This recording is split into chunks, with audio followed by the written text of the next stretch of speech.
fazer então o, o levantamento, né? O pós-eleição, o pós-catástrofe, enfim, vamos catar os cacos, né? Tem aquela frase do Lenin: você tem que ser pessimista na análise e otimista na ação. A gente está numa pindaíba tão grande que a gente está sendo otimista na análise e pessimista na ação. A gente está fazendo ao contrário.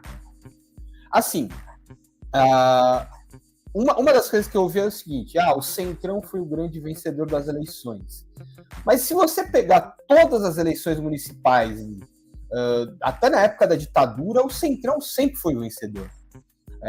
O que aconteceu nessa eleição foi uma troca de comando do PMDB e do PSDB para o PSD. E alguns outros partidos que ganharam, União Brasil. Só que, assim, a eleição municipal ela segue uma lógica muito própria, que é a lógica do conhecido. Eu vou dar um exemplo. Aqui em Santos, teve muita gente que votou no Lula, votou no Bolsonaro e votou no candidato aqui da cidade, que era o Rogério Santos. Porque você vota no cara que você conhece, você vota no cara que asfaltou tua rua, você vota no cara que melhorou o saneamento do teu bairro. Essa é a lógica da eleição municipal. Mas nessas eleições que eram sempre dominadas pelo Centrão, tinha um fenômeno do petista de carteirinha. Que era o cara que é assim: olha, eu gosto do fulano, eu gosto do ciclano, mas independente de qualquer coisa, eu voto no PT. Porque ia nessa lógica, o PT tinha um movimento sindical muito forte, então ele conseguia superar essa lógica do Centrão. E nessas eleições a gente teve um fenômeno novo, que era o bolsonarista de carteirinha. Sim. Então, se você for ver o PL, ele fez quase o dobro, ou mais que o dobro, não lembro agora, do número de prefeituras do PT. Enquanto o PT em muitas cidades se aliou com o centro, ou ganhou em cidades minúsculas. Acho que a única capital que ganhou foi Fortaleza, com um candidato que nem é do PT. Então o desastre está aí. O Centrão continua grande como sempre continuou. O problema é que a esquerda estabilizou, né? Se você for ver número de prefeituras, ela estabilizou com o Lula no governo federal. Então o desastre está aí. E isso sem contar as campanhas. As campanhas foram catastróficas. Assim. A campanha do Boulos em São Paulo foi um troço horripilante. Assim. Horripilante a tal ponto que ele terminou a campanha abraçado com o Marçal. Sim. Quer dizer, o cidadão falsifica um laudo dizendo que você cheira cocaína e você termina a eleição abraçada com o cara.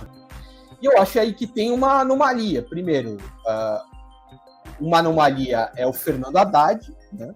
A política dele de taxar pobre e de não trazer o gasto público correspondente está pegando muito forte. E o identitarismo, né? O identitarismo, eu acho que o Washington Quaquá, que foi eleito prefeito de Maricá, que é uma das prefeituras que o PT ainda consegue manter como progressista, mesmo com todos os conchavos, todas as contradições, a prefeitura de Maricá é um lugar que o PT raiz se prevalece. Ele colocou hoje, olha, a gente está abraçando pautas que não tem nada a ver com a população. Então, acho que esse é um diagnóstico preliminar.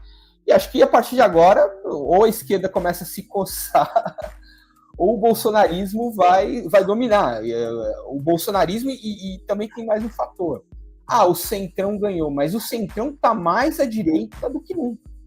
O Centrão está no governo Lula e ele está mais direitizado do que nunca. Enfim, essa seria uma análise preliminar. Inclusive, até a esquerda está mais à direita do que nunca, né? Essa que é a coisa espetacular que a gente está vendo, né, cara?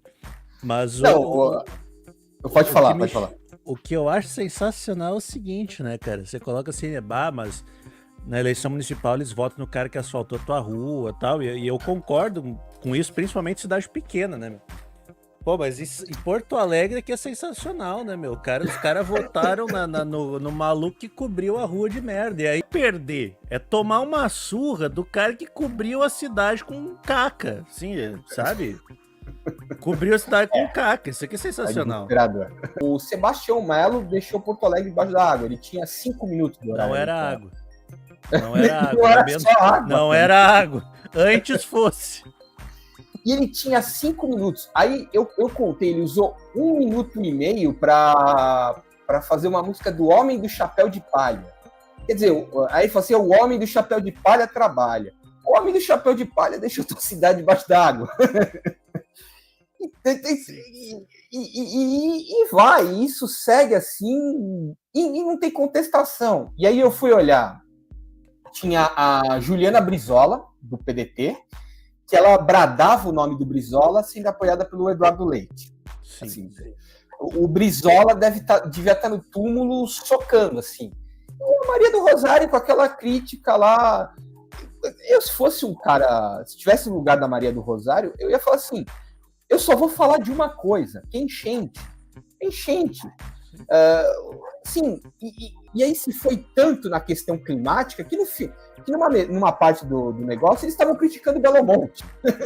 Sim. Quer dizer, e aí você vê a esquerda levando isso para a questão climática. Aí na questão climática você não fala do Muro da Mauá. Quando teve a tragédia, assim, eu fiz questão assim, de ler bastante sobre o Muro da Mauá, que ali está a resposta. Assim. Sim. Tem até... ali é a parte do Melo, né? Do Melo e da parte local, né?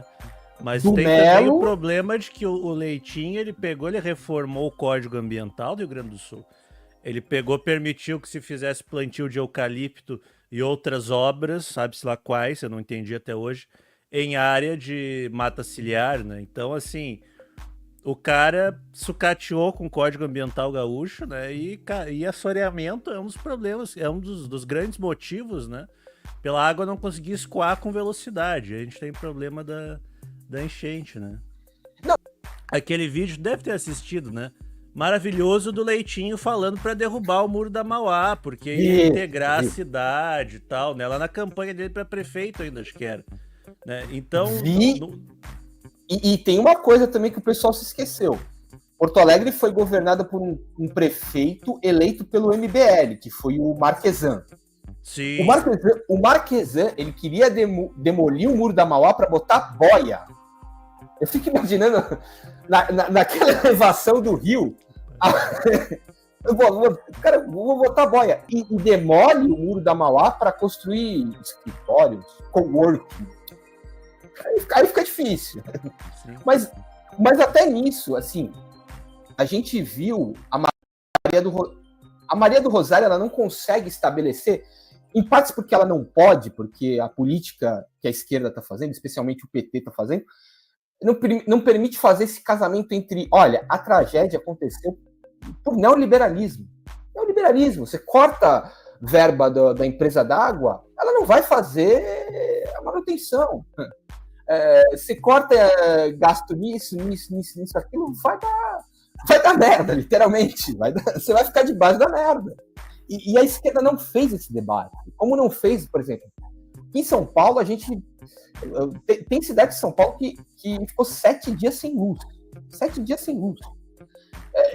E aí o Boulos vai para o debate e fala da poda, mas ele não consegue, por exemplo, ele diz assim, você não encerrou um contrato com a Enel, para o Ricardo Nunes, mas o Ricardo Nunes não pode encerrar o contrato com a Enel.